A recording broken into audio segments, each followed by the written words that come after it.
Today is January 23, 2021. So, ang oras natin ngayon is 8:20 sa gabi dito sa Pilipinas. So, kaya ako nagbablog ngayon kahit gabi dahil mayroon akong gustong i-share sa inyo na isang bagay na nakakatulong sa ating pagtulog na hindi tayo madidisturbo sa mga lamok. O, di ba guys? Kaya ako bumili sa ganitong innovation dahil yung asawa ko na talagang hindi makatulog pag may lamok kahit isa, hahanapin talaga niya doon sa taas, doon sa may kisame o saan. Kaya nadidisturbo ako sa pagtulog, hindi makakatulog. Kaya nung nakita ko sa online na may nagbibenta sa ganyan, yung una isa lang ang binibili ko, sinubukan ko kung talagang maganda bang gamitin. So naka-decide ako na itong innovation na ito ay nakakatulong. Hindi talaga makapasok ang lamok. Maglalaway na lang ang lamok nito. So, tsaka, mag-ingat din kayo kung ito ay magugustuhan niyo dahil may nakikita ako sa internet na napakamahal. Pero kung tutuusin, yung binili ko ito, below 500 lang. So, kaya i-share ko ito para mayroon kayong idea kung yung bahay nyo ay may maraming lamok. Dahil yung vlog natin kailangan may makakatulong ang content natin, kaya ako nag-i-introduce sa ganitong bagay dahil gusto ko yung content natin mayroong funny, mayroon ding matutunan. Kung wala pang alam sa ganitong bagay, o baka sa vlog ko makikita nyo may ideya na kayong bibili sa ganitong bagay, diba? So, ako nang introduce ninyo para dili na mo madisturbo kung matulog mo. So, kining among kwarto guys, wa ni daghang mga bling bling bling bling. Talagang tulugan ito. Paalaala ko lang sa inyo, yung kwarto namin, iisa lang sa anak, dalawa kong anak at saka kami mag-asawa dahil para gusto namin makatipid kami sa kuryente, para isa lang ang air condition na gagamitin namin.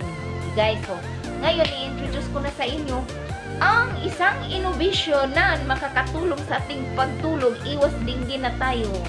Okay guys. Okay, ganito yan guys. Ito guys. See? Para kaming laging nagkakamping dito sa aming kwarto. Okay guys. Kami dito sa baba. Mag-asawa. Tapos, dito yung dalawa kong anak. Dito sa taas. May bed. Pero siguro, ganito kalaki. Hindi ko alam guys kung mayroon bang ibang sizes nito. Basta ang alam ko, pang dalawahan lang ito. Okay guys.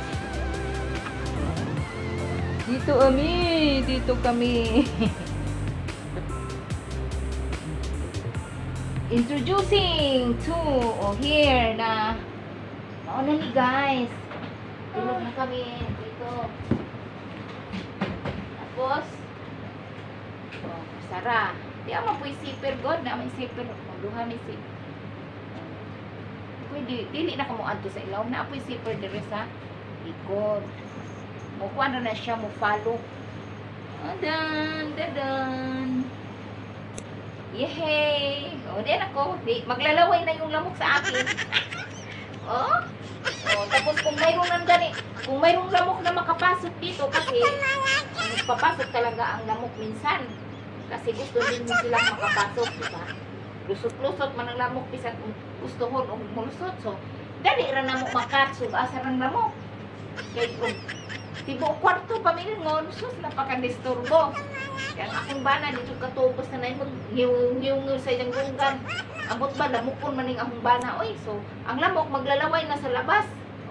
Di makatulog na kami ng maaga. Aw hino mahimbing, di makatulog na kami ng sarap ang tulog ng bana ko. Dadan! Maglalaway na ang lamok sa amin. Sana guys, ang video ito ay nakakatulong ito sa inyo nga maka-decide kayong bibili sa ganitong innovation. Kaya ko ito sinishare sa inyo dahil nagustuhan ko talaga ito. Sabi nga, sa Bisaya pa, dili kamahayan ang presyo. O, diba?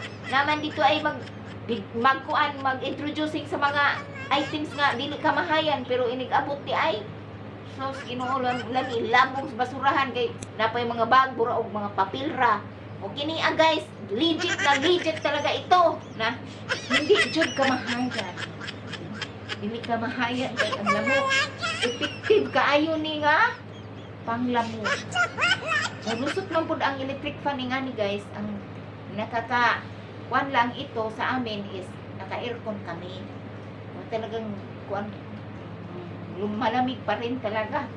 Kaya ako, mayroon akong jacket, tsaka medyas.